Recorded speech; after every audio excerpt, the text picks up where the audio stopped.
10 datos importantes sobre el domingo de resurrección o domingo de Pascua.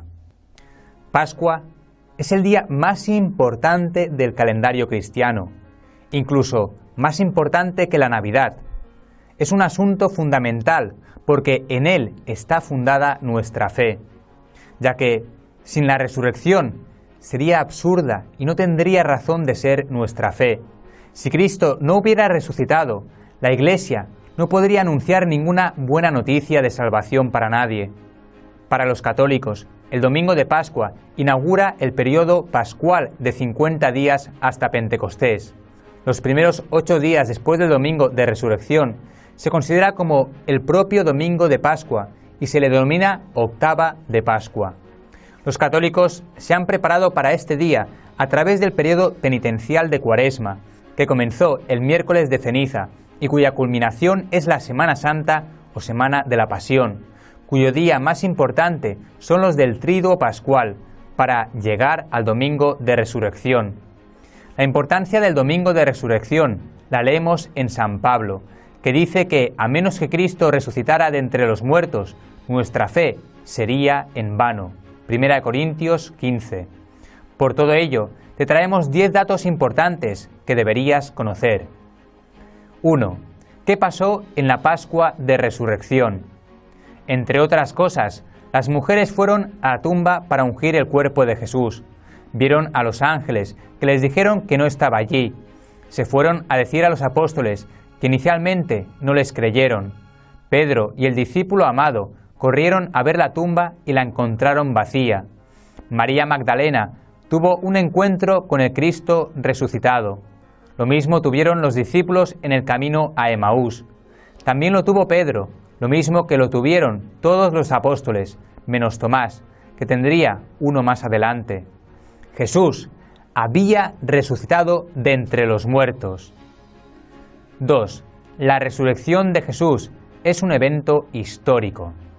El Catecismo de la Iglesia Católica explica en el número 639: el misterio de la resurrección de Cristo es un acontecimiento real, que tuvo manifestaciones históricamente comprobadas, como lo atestigua el Nuevo Testamento. Ya San Pablo, hacia el año 56, puede escribir a los Corintios: porque os transmití en primer lugar lo que a mi vez recibí, que Cristo murió por nuestros pecados, según las Escrituras, que fue sepultado y que resucitó al tercer día, según las Escrituras, que se apareció a Cefas y luego a los 12. El apóstol habla aquí de la tradición viva de la resurrección que recibió después de su conversión a las puertas de Damasco. 3. El significado de la tumba vacía. El Catecismo de la Iglesia Católica explica en el número 640. En el marco de los acontecimientos de Pascua, el primer elemento que se encuentra es el sepulcro vacío. No es en sí una prueba directa. La ausencia del cuerpo de Cristo en el sepulcro podría explicarse de otro modo. A pesar de eso, el sepulcro vacío ha constituido para todos un signo esencial. Su descubrimiento por los discípulos fue el primer paso para el reconocimiento del hecho de la resurrección. Es el caso, en primer lugar, de las santas mujeres después de Pedro. El discípulo que Jesús amaba afirma que al entrar en el sepulcro vacío y al descubrir las vendas en el suelo, vio y creyó. Eso supone que constató en el estado del sepulcro vacío que la ausencia del cuerpo de Jesús no había podido ser obra humana y que Jesús no había vuelto simplemente a una vida terrenal, como había sido el caso de Lázaro. 4. Importancia de las apariciones después de la resurrección. El Catecismo de la Iglesia Católica también nos explica en el punto 641. María Magdalena y las santas mujeres que iban a embalsamar el cuerpo de Jesús enterrado aprisa en la tarde del Viernes Santo por la llegada del sábado fueron las primeras en encontrar al resucitado. Así las mujeres fueron las primeras mensajeras de la resurrección de Cristo para los propios apóstoles. También en el 642 nos dice: todo lo que sucedió en estas jornadas pascuales compromete a cada uno de los apóstoles, y a Pedro en particular, en la construcción de la era nueva que comenzó en la mañana de Pascua. Como testigos del resucitado, Los apóstoles son las piedras de fundación de su Iglesia. La fe de la primera comunidad de creyentes se funda en el testimonio de hombres concretos, conocidos de los cristianos y de los que la mayor parte aún vivían entre ellos. Estos testigos de la resurrección de Cristo son ante todo Pedro y los 12, pero no solamente ellos. Pablo habla claramente de más de 500 personas a las que se apareció Jesús en una sola vez, además de Santiago y de todos los apóstoles. También en el punto 643 del Catecismo podemos leer: ante estos testimonios es imposible interpretar la resurrección de Cristo fuera del orden físico y no reconocerlo como un hecho histórico.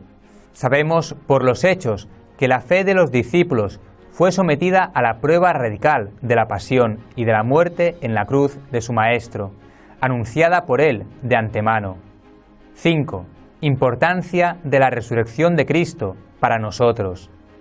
El Catecismo de la Iglesia Católica explica en el 651: si no resucitó Cristo, vana es nuestra predicación, vana también nuestra fe. La resurrección constituye, ante todo, la confirmación de todo lo que Cristo hizo y enseñó. Todas las verdades, incluso las más inaccesibles al espíritu humano, encuentran su justificación si Cristo, al resucitar, ha dado la prueba definitiva de su autoridad divina según lo había prometido.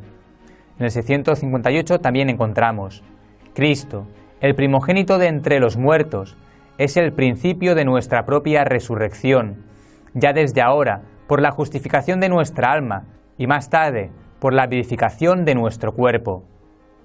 6. La verdad de fe de la resurrección. La verdad de fe toma en cuenta estas 4 afirmaciones. La resurrección de Jesús no es una vuelta a su vida anterior para volver a morir de nuevo. Jesús entra en la vida definitiva de Dios, es exaltado por Dios, es una vida diferente a la nuestra. Jesús resucitado no es un alma inmortal ni un fantasma, es un hombre completo, con cuerpo, vivo, concreto, que ha sido liberado de la muerte, del dolor, de las limitaciones materiales, con todo lo que constituye su personalidad. Dios interviene no para volver a unir el cuerpo y el alma de Jesús, sino que ocurre un nuevo prodigio, una intervención creadora de Dios. El Padre actúa con su fuerza creadora y poderosa, levantando al muerto Jesús a la vida definitiva y plena. Y por último, no se trata de que Jesús resucitó en la fe de sus discípulos o en su recuerdo. Es algo que aconteció verdaderamente en el muerto Jesús y no en la mente o en la imaginación. Jesús realmente ha sido liberado de la muerte y ha alcanzado la vida definitiva de Dios. 7. ¿Cómo se celebra este día? La gran celebración de la Pascua fue en la noche del Sábado Santo. Fue la vigilia pascual. En consecuencia, las celebraciones del domingo de Pascua son más moderadas.